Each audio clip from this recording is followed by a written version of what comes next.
I'm Karima Brand. It's Sunday morning and it's time for The Fix. This is The Fix, where every Sunday, without fear or favour, we question the big role players and tackle the critical issues facing the country. We will tell you what is ahead, what matters, and how it affects you and why you should care.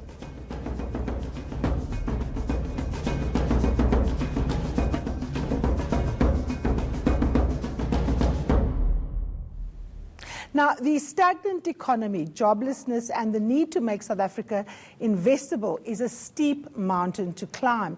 But President Cyril Ramaphosa believes it can and must be done. It has to be done through what we call social compacting, as trade-offs need to be made as we prioritize what requires urgent attention. To examine the strategy and to look at whether instruments such as NEDLAC and other social compact formations have yielded results, and to deliver a common agenda on the economy, I am joined in the studio by the Dr. Neva Makgetla, who is an economist at TIPS, as well as a senior political journalist at EWN, Teto Mahlakwana. Teto, good morning. Thank you so very much for joining us. So we all know, of course, that there's been a two-day cabinet lekgotla. The president has put out a statement saying how he's reorganized departments. So there is a huge realization that the way in which we're doing things needs to change. But the one thing that Cyril Ramaphosa hasn't changed is his reliance on social compacting to get those who have and those who don't have, business, labor, community, the government, to come together and to discuss how we make South Africa an investable country, how we create jobs, how we deal with inequality, and so on. Neva, let me start with you. Has NEDLAC been the correct instrument where this social compacting happens, where people put themselves in each other's shoes and make the right trade-offs? Well, I mean, I think this is one of those glass half full and half empty. I think NEDLAC has provided a critical institutional platform for social compacting. I think it has been incredibly helpful in going through specific legislation and improving it. And without NEDLAC, many of our laws would be far worse. Mm-hmm. I think it's not really set up to do the big compacts, but I think it's also because the parties themselves tend to see compacting, you know, as we just get together and agree. And Yes. There's not a clarity that says, actually, we're in this because people have power in the economy, and we need to manage that power. What do we actually want from each of the partners? And what are we prepared to give them to get that? And that kind of, if you don't have those clear mandates, you're not going to get to a really big, effective social compact. Teto, let me bring you in here. I saw you shaking your head when Neva was speaking, in agreement with her, of course. NEDLAC has been critical. What are some of its successes, but what are also some of its major failures? Well, Karima, for example, the national minimum wage policy that came into effect this year, January, is one of its biggest successes to date. I mean, that's one of the most progressive laws we've had regarding labor market policy in this country in the longest time. Now, given that kind of success and the ability, I mean, they've shown what can be done when the kind of work that's required to formulate this kind of legislation is required. But the other problem is the administration, you see. Now, you can, of course, formulate policy and come up with ideas that move the country forward with regard to your mandate. However, how you function as an organization also matters. Now, NEDLAC, for example, is supposed to carry through a lot of work. I mean, Dr. Neva sits on the Minimum Wage Commission, which is supposed to carry on most of this work, but it's not done as well. You know, there's a lot of mechanisms that need to be, you know, effected, and you need to check the impacting and so on. But what is the state of NEDLAC as all of this goes on, and what can they do going forward, given the kind of administration failures that we've seen emanate out of the organization? Is it just administration failures, though, Dr. Makgetla, or is it the fact that NEDLAC, the way it's constituted and the way it's set up, isn't actually geared to give you a common vision where people literally understand an agreement for it meaning the same thing? Because we've seen, for example, people put in years and years of efforts into research on things like the poverty line, how to deal with the indigent, and eventually when you have a law on the table, all the parties scream and say, this is not actually what we agreed to.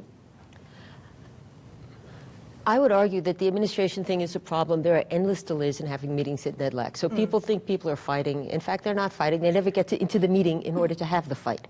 Having said that, I do think it is, you know, you have to remember what social dialogue is about. It's not about participatory democracy so much as it is about saying we know there's economic power out there that does not align with democratic power. How do we make the powerful come into the public and negotiate based on what's best for the country, not on their own short-term interest?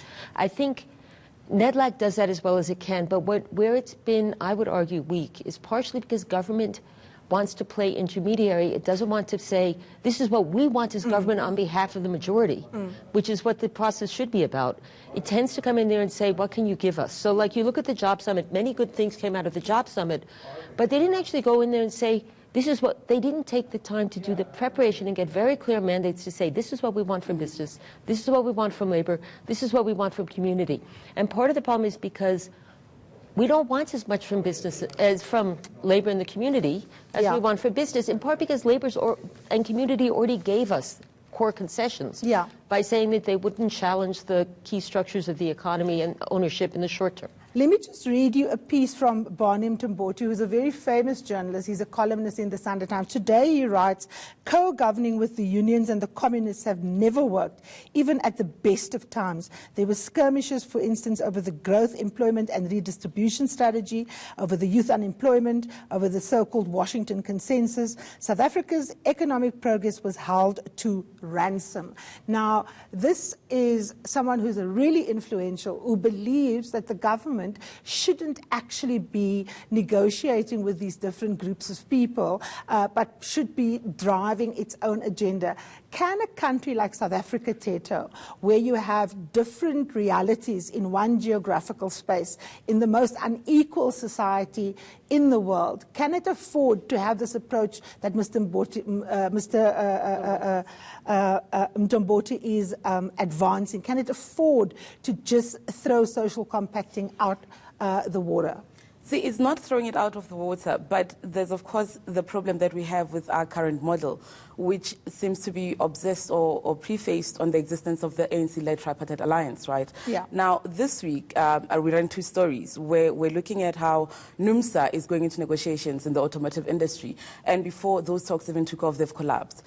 AMCU has demanded 17,000 rand per mine worker as minimum pay for their going into the platinum negotiations. Now, you have to come back and say, the kind of social compacting that is supposed to happen at NEDLAC, where all these other intermediaries agree on certain goals, agree on the kind of objectives that come out of the Job Summit, where they were all going to protect the economy. Now, these two entities are not a party to that, nor have they been. They've complained about being excluded for the longest time. Now, what kind of social compacting are you leading? And how do you get this supposed, common goal of pursuing this inclusive economic growth when you've got so many other parties outside of this structure where you're supposed to be communicating and establishing this common language? Now, that's a problem, and it's a problem that the president has not wanted to address. On May 1st, he went and addressed the COSATU rally instead of rallying workers together as the negotiator that he wants to be. So those are the issues that will keep coming back to bite us unless if it's addressed. Dr. Magetla, you worked for a very long time for COSATU. You also saw the fragmentation of the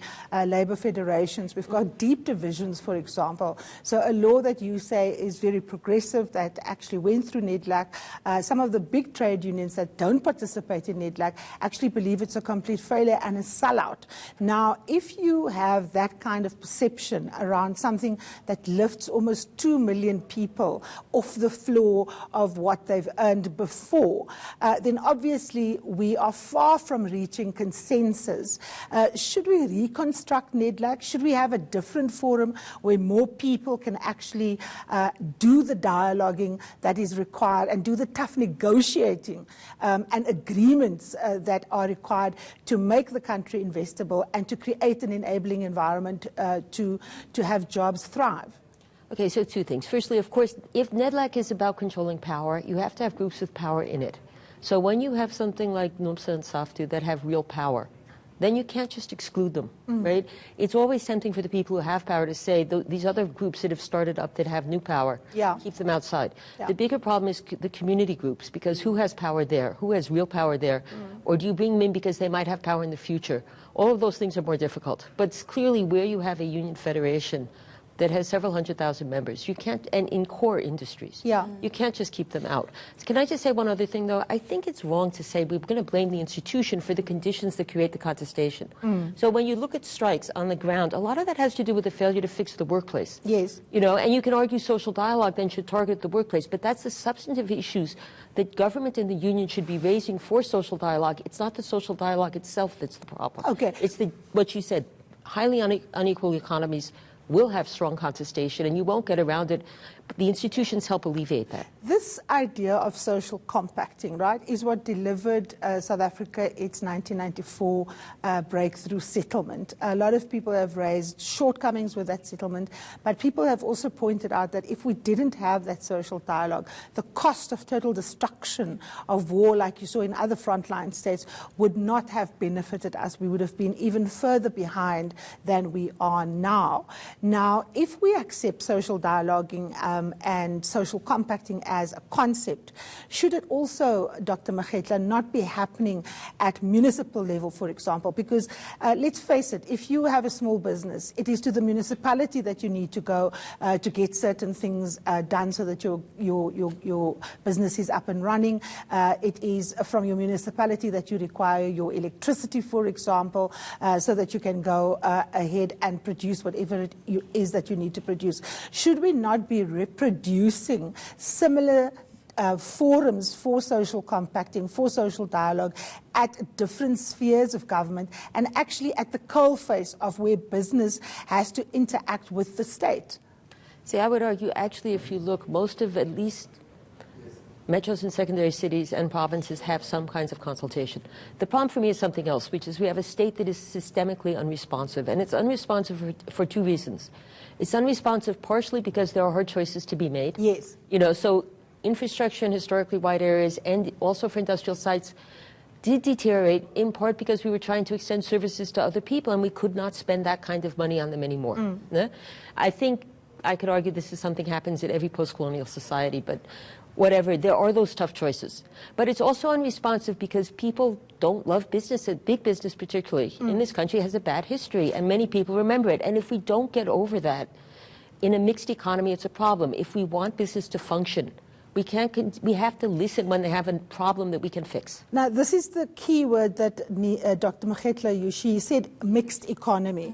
Now, there are some people, both in government and in business, that argue we are in a capitalist economy, and as such, social compacting has no place. Teto, what needs to happen, firstly, to make the social compacting process more inclusive? And secondly, how does government manage the fact that people must make real trade-offs? So, for example, people will have to trade off, let's say, inflation-related salaries to the fact that in the next few years we need to, for example, fix our public health system, and that's going to require the taking money from the salaries of nurses to build more laboratories or to buy machines that can detect breast cancer. Karima, that is a very interesting question, and it leads into the question you asked about social compacting at a local government level. Now, if, say, you are employed in the mines, and your biggest question is around water provision, electricity at home, all of those social pressures are going to feed into your demand for a better wage. Now, unless if government can get to a point where we fix the basics, right? I get water, I get electricity, I do not need to take more out of my salary than is required on a day-to-day. Those basic services are provided for. Life would, of course, you would actually be able to sit around the table and negotiate for a salary that is inflation targeted, not beyond, you know. And the problem is then the expectation that workers must be so understanding that they forget about all these other life pressures that they have to face. It's unrealistic. There's absolutely no way that I will be leaving my home on an empty stomach, not having being provisioned for, despite the fact that I pay taxes, and still get to the employment place and somehow understand that there's this bigger goal for an economic growth. Teto, I agree wholeheartedly. We can't blame those who are employed and the working poor for those who don't have jobs. The Democratic Alliance, for example, likes doing that, and that's why it wants to do away with all kinds of regulation. But here's the other thing, Neva. A lot of trade unions have actually been part of the phenomena of state capture. I just read in today's newspaper the way in which SATAO, the Transport Workers Union, benefited from what was going on at SAA. To what extent is it necessary for labour federations across the board to actually acknowledge their role, because they sit on boards, they are where the decisions are made, and then suddenly they say, no, we didn't know that the situation at Eskom is so bad, and yet these are the same workers that toy-toyed when Brian Molefe came back, knowing full well that he was busy stealing. So some worker leaders are obviously part of that ruling elite and have been co-opted. I mean, I think any democracy, sustaining democracy is always a struggle. You know, what we've seen in the past few years in South Africa is how much of a struggle it can be. And I think it's incumbent on everyone to fight for that. Having said that, if you're in the labor movement, then of course you have to try and keep it clean. Yeah. I do think there's a risk, and you know this as well as I do, that people start saying, now let's go after the unions, and saying they're more corrupt, when in fact, if you look, and I've done this since I was in COSATU also. When you run surveys, most unions do have fairly democratic processes in place. They're never adequate. Any representative democracy you can criticize. But the one thing I would say about social dialogue is it's like what you said. There's actually no alternative. In a deeply unequal society, we need some way to manage these conflicts, and it does require compromise on everybody's part, and that means everybody's going to be mad about it. So if it requires compromise, as a final question on this debate, let me end off with you, Teto. In as much as people must accept that they have to put themselves in each other's shoes, should there also not be an acknowledgement from all of the sectors that they actually do wield power in society, and that they need to wield that power in a way that gets us to a consensus so that we understand what it is that we've agreed to? Because people walk away, in a kind of kumbaya moment. Everybody says we've had an agreement, and then when we come to implementation, the thing falls flat on its face. Karima, an example that I'm going to use is the launch of the Youth Employment Service last year. It was a grand affair where business came in and pledged to support the growth or the training of young South Africans who are matriculants. Now, take the same kind of businesses and measure them against how they treat their employees, how they skill those who can no longer be useful to the business, how they treat their existing workforce and how they remunerate them. And you look at the contradictions that you can show up for this supposed affair that is new, which of course we're still going to measure the success of. We don't know how well it's doing, but you're still failing to take care of that which you have in existence. You have mining companies, for example, which have failed to use the training layoff scheme that is just sitting there with billions of rands accumulating for the many years that have passed, while you have a lot of people being retrenched with absolutely no fallback positions or jobs in the economy. So it's those contradictions that need to be ironed out. Of course, labor as well has to stop being involved in statement activism. We need to see a bit more work being done. We need to see the revival of COSATU's research institutions, for example, Naledi, which used to do great work for the entire labor movement to be able to benchmark where we are and where we should be. I do not envy the Minister of Labour and Employment, because I've just seen the President's statement saying that he is also responsible for employment creation. So that's going to be very, very tough. We're, of course,